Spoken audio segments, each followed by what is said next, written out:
All right, hello everyone, and thank you for tuning in once again to the Black Box Podcast, BBOR, Black Box Online Radio, coming to you from West Virginia. Today we're covering a new subject, and that is kind of some of the suspicious activity surrounding Marion Barry, the former mayor of D.C. I got onto this kind of obscure pathway because I was trying to find a copy of the film The Pentagon Papers from 2003, I believe. I believe it has James Spader in it, and this was also something that was tied to the movie The Post as well, which is also kind of going to be another one I'm hoping to watch soon, Meryl Streep and Tom Hanks. Much more recent film. But the thing is, though, when you're talking about the Pentagon Papers and The Post, you get to somebody named Catherine Meyer Graham. And this is all connected to kind of just the DC politics of the age. Now, I was listening to somebody else's show, and not going to say his name because I've given him enough free advertising, or else I'd cite the source. But he was just talking about the relationship between Marion Barry and Catherine Meyer Graham. And it sort of followed in kind of the sense that Marion Barry is most famous for smoking crack and getting busted. I'm from West Virginia, very close to Washington, D.C., though, my part of the state anyway. And growing up, of course, what do you hear about Marion Barry? Well, he's the mayor of D.C., and he got arrested for smoking crack. He was arrested for cocaine possession, crack cocaine, whatever. We'll get into the drug details in a little bit because it's actually somewhat important, but he was arrested for drug charges and cocaine possession, smoking crack on video. That's what you hear about Marion Barry growing up, I'm sure, in the D.C. area and even all the way to West Virginia, where I'm from. So, I mean, that's kind of where we are. But it's like, Marion Barry's relationship with Catherine Meyer Graham would be like, Marion Barry was the guy who promoted the idea that if you want a job, you get a job. And they opened up like this sort of summer jobs programs. And he called the Washington Post and talked to Catherine Meyer Graham and was like, you need to hire 500 people. You have 500 people for your job quota. And she's like, I'm Catherine Meyer Graham. I took down Richard Nixon. Who are you to tell me what to do? And then Marion Barry's simple response was, that's nice. 500 jobs, please. So it's the whole concept of, was Marion Barry someone who was sabotaged because he was putting in progressive policies, because he was putting in policies that benefited the constituents that he had in Washington, D.C., because he was putting in policies that challenged the financial elites and the establishment, as well as the kind of multi-layered theory that's going on here. Was Marion Barry someone that was taken out because of racism? It's kind of a twofold thing, and people are coming at this from two different angles. Because in the same program that I was referencing, not only did they have that exchange between Catherine Meyer Graham and Marion Barry, but the host followed up by saying that they planted a crack pipe on him. And I'm like, wait a second, doesn't that sound a little bit contrary to the narrative that we're always told growing up? I mean, that, he had a drug problem and he got busted for it. Let's discuss and explore all of the things that are associated with kind of the Marion Barry mayoral tenure in Washington, D.C., and some of the things related to the FBI.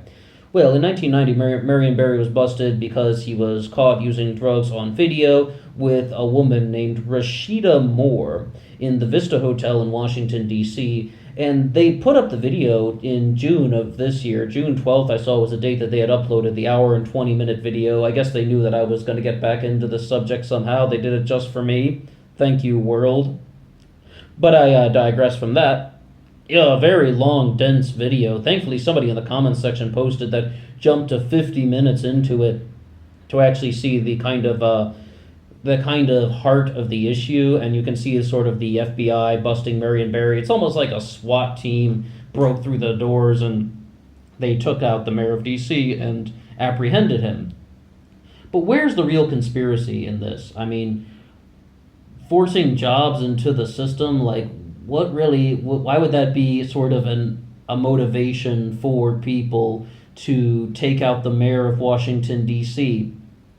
I mean, yeah, you see that in that little exchange that we just described, Catherine Graham of the Post would have been very upset about that, and yeah, business leaders might not necessarily want to have something like that, but is that the sole motivation to take out the mayor of DC and to so quote unquote plant a crack pipe on him and then he's going to get busted? I have to say one thing that's sort of a precursor to this whole explanation. It's like this is a very big recurring theme that you find when you're discussing politicians that get busted for illegal activities. People who have lots of power and lots of money get busted for illegal activities because they do lots of illegal things, because they have the power and the money to do so. They have the resources to do pretty much anything they want, and sometimes they get caught for it. But this is just a recurring thing that we have with any sort of politician that gets busted. Their supporters will say that, oh, they must have been taken out because they were just too good. Oh, the global elites, the people who are the establishment, the rich and powerful, took them out because they were a threat, because they were trying to take away the corruption that they benefit from. I mean, they said this stuff about Lyndon LaRouche very clearly. The whole thing about Lyndon LaRouche going to jail, the global elites took him out because he was just too much of a political threat. They said this stuff about Ron Paul in 2012, that there's a media conspiracy to keep him out of the limelight because he's just too good and he will take away all the corruption that they benefit from. They say this about people all the time, that anytime your guy isn't getting represented or that isn't getting the sort of always victorious chances that you want, that he must have been taken out or she must have been taken out by the political establishment, by the elites, by the rich and powerful, whatever name you would like to put in there. And is that really what happened with Marion Barry? Did he actually get taken out by the political elites because he was just promoting progressive policies that were just benefiting the masses of Washington, D.C., the urban constituents? What I would first say about his concept of if you want a job, you get a job, that's something that is dealt with a lot of argumentation and debate in the world. I mean, the biggest response that people are saying to those policies about Marion Barry, and really we're talking about jobs during the summer months, it's like when you have something of that nature, people are saying if you force jobs into the system, wages will go down. You might be forcing more jobs into the system, but wages are going to go down, and on average, people are going to get paid less, and people will get paid less for doing the same job that they would normally they would get paid less, as opposed to a system where they earn the job without the sort of program that Marion Barry was describing. But once again, this is a very two-handed sort of issue. On the one hand this, and on the other hand that, and on the other hand it's like some people seem to be very grateful for programs like this because they're even saying that the first job they ever had was because of Marion Barry's initiative in this. And it's a multi-sided issue. I mean, does somebody want to really work in a certain job? Maybe you get a job at a newspaper office, or maybe you get a job doing some office work in a trucking company and you get a very low wage, but it's something as opposed to nothing. It's a very multi-sided issue, and I don't really think that there's a perfect answer to the concept of forcing jobs into the system. But on to some things. The only reason I brought that up, I should also say, is that you can't necessarily guarantee that that is such a brilliant and magnificent plan that is going to be a reason for people to be so furious at Marion Barry that they would want to take him out via political conspiracy. And because if that's one of his things that they say is that would make the sort of financial elites of Washington, D.C. angry, probably a lot of other examples they would provide would be the exact same methodology. That's the only reason why we looked at that.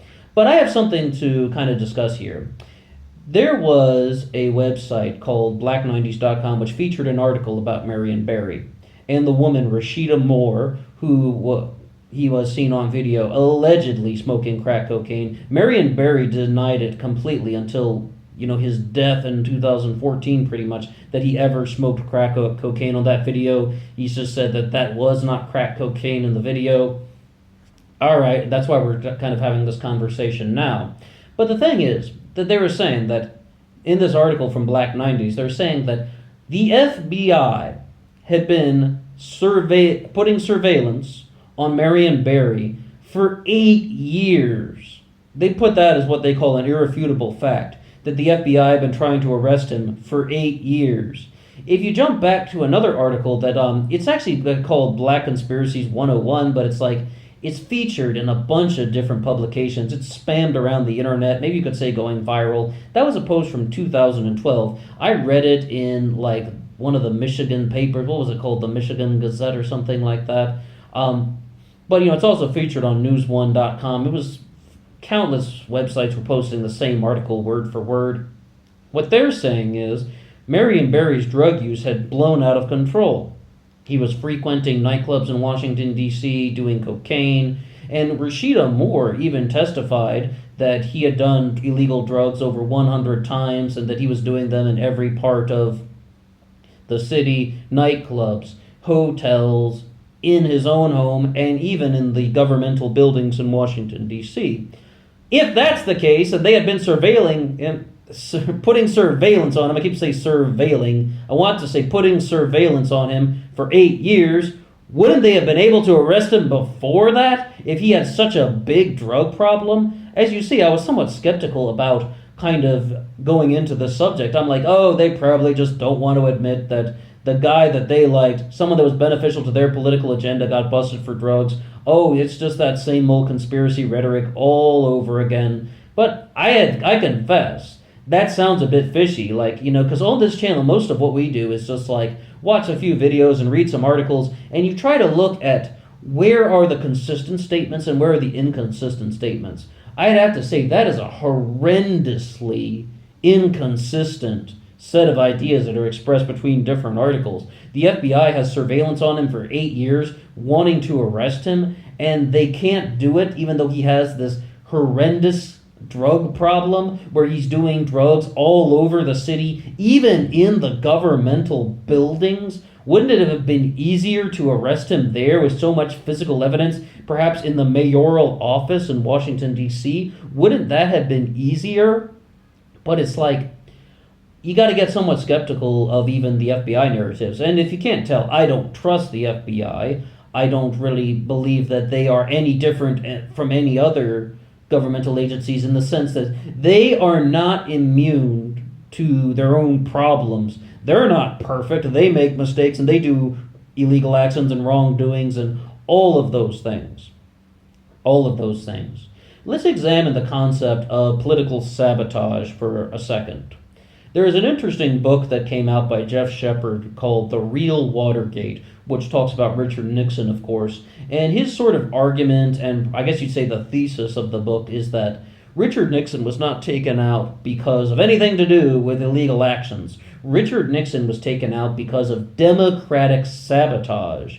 And he has somewhat of a convincing presentation because he draws upon certain details of in the Democratic establishment. This person was actually working for this group and such. Once again, it's called The Real Watergate by Jeff Shepard. And the thing is, though, even as we just kind of say out the kind of thesis statement that he has presented there, I'm like, why does it have to be one or the other, that Richard Nixon was not doing illegal actions, the Democrats took him out in a saboteur-style fashion? Well, it can be both. I mean, he could have done illegal things, and he could have been taken out by the Democrats because they wanted him out. If the Democrats could have taken out George W. Bush, they would have. If they could take out Donald Trump, they would. I mean, political sabotage exists on both sides, and the Republicans would have taken out Barack Obama, most definitely, if they could have. If they could have done something that would have led to his impeachment, of course they would have if they could have done it successfully. Yes, political sabotage is something that a lot of people want, but why would that necessarily mean that he was immune from illegal actions? The first article of impeachment against Richard Nixon was even for the illegal bombing of Cambodia. So it's it's one of the lesser known things that they talk about when it comes to the Nixon impeachment proceedings. So it's you can have both sabotage and someone is actually doing some sort of wrong illegal action. Is that what we have going on with the Marion Barry case in Washington, D.C.? Was he actually involved with illegal actions such as habitual drug use, and this was just a way that it was convenient for the FBI to take him out? Maybe they had other sort of things that they were suspecting about his own sort of wrongdoings and illegal actions.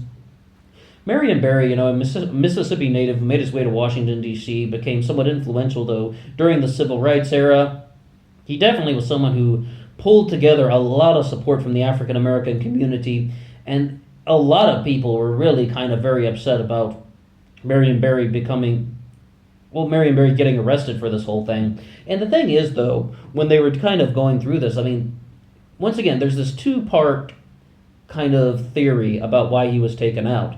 The first is kind of what we said about how he was putting pressure on the financial elites, or that he was a threat to the political establishment and the financial establishment of Washington, D.C. And the other side of the theory is that this was a racially motivated crime, racially motivated sabotage, that it's just he was a powerful black leader and the quote-unquote white establishment took him out. Once again, that was from the Black Conspiracy Theories 101 article that was spread around websites like news1.com. They're kind of putting that in there. I confess, though, that particular article wrote a very scathing description of Marion Barry and his actions as mayor of Washington, D.C. And then there were just like two sentences at the end. But do you think he was taken out by the white establishment? Kind of like perhaps a little bit of a clickbait title or something of that nature. But the thing is, though, I mean, we don't deny that there are problems in our societies, and we don't deny that there are power grabs, and people want to get out political players and have them removed from office because it is beneficial to their agenda.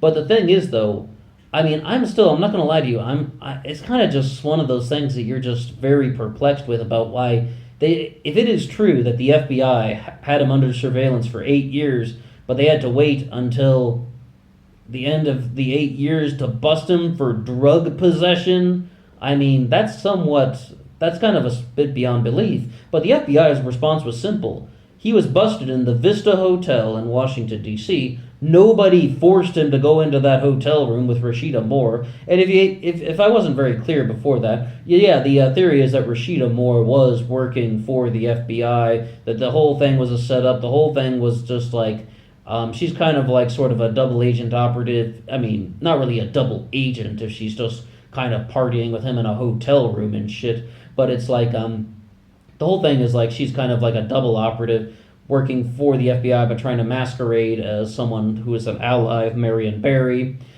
But the thing is, it's really just a bit of a stretch to say that he would have been using illegal drugs so frequently, including in governmental buildings, and they couldn't bust him for drug possession of all things. Perhaps they wanted it on videotape for sure. And I mean, like I said, very low quality footage, black and white. It appears to me that he is smoking something in the video, but he says it's not crack. I mean, you remember Slick Willie, William Jefferson Clinton. What did he famously say? Well, I didn't inhale. I mean, it's now we have a new one to say. If you're going to say you didn't inhale, you can just say, that wasn't crack in the pipe. That wasn't marijuana in the joint. That wasn't cocaine on the coffee table. It was, powdered sugar or something. I mean, like, I don't know what people are really going to be saying. What I can say is that these types of political conspiracies are very normal to say. A lot of people spread these things around because even if they don't like the particular politician that much, they could be beneficial to their agenda. Because right now, people are going to be talking about all sorts of, progressive policies. Maybe Marion Barry did some similar things about that. Even the whole concept about someone who is viewed as kind of like a civil rights leader and sort of a champion of the black community, then they're also going to have like, well, do they want a repeat of this guy who got busted for using drugs? And they're just like, we don't want his reputation to be tarnished, so we're going to invent these theories. Or we don't want someone who had the same political platform as we do to have this kind of tarnishing mark on their record. So they kind of invent these political conspiracy theories. Things like that are very probable. I mean, those things can definitely exist. But I mean, I'm also going to I'm going to be very blunt. The FBI is not a bunch of angels. They are not a group of angels, and they don't necessarily do the right thing all the time. I mean, look at some of the things we said about, their refusal to investigate Zacarias Moussaoui prior to 9/11 and just kind of like using their administrative power to cover that up. The FBI makes mistakes, and then they kind of have to backtrack and hide their own wrongdoings. Not to mention, a lot of people probably would just want someone out who had been a multi-term mayor in Washington, D.C. since, 1979 or something? Busted in 1990, was it? A lot of people probably just wanted him out of office. And, it's like, it must be really intense being a high-profile politician with so many people coming after you. But at the same time, I don't necessarily see the complete physical evidence to say that he was taken out by the Washington financial elites. I don't see the complete physical evidence to say that he was taken out because of racism and that the FBI is working as a tool for the elites or the white supremacist racists. That's when it gets to be a little bit beyond belief. But if he had such a habitual drug problem and he's using them in public places like nightclubs, you'd think they would have been able to arrest him more easily. Okay, so what's the conclusion of this upload? Everybody is a liar. Yeah, let's say that. Everybody makes mistakes, and everybody can be dealing with fraudulent information. None of us are perfect people, and none of us are immune from incorrect information and wrongdoings and just fault in general. So a lot of the sources around this thing are just kind of telling me that this was a very messy situation. Then very few people had clean hands in the Marion Barry drug bust back in the early 90s, and that's one of the ways that we can look at it. Yes, the political establishment probably was frustrated with this guy. The financial elites were probably frustrated with this guy, but he probably was not immune from wrongdoing on his part as well, and that's probably where we should leave it. It's a messed up world, but on to the next day, new mountains to climb, and onward and upward.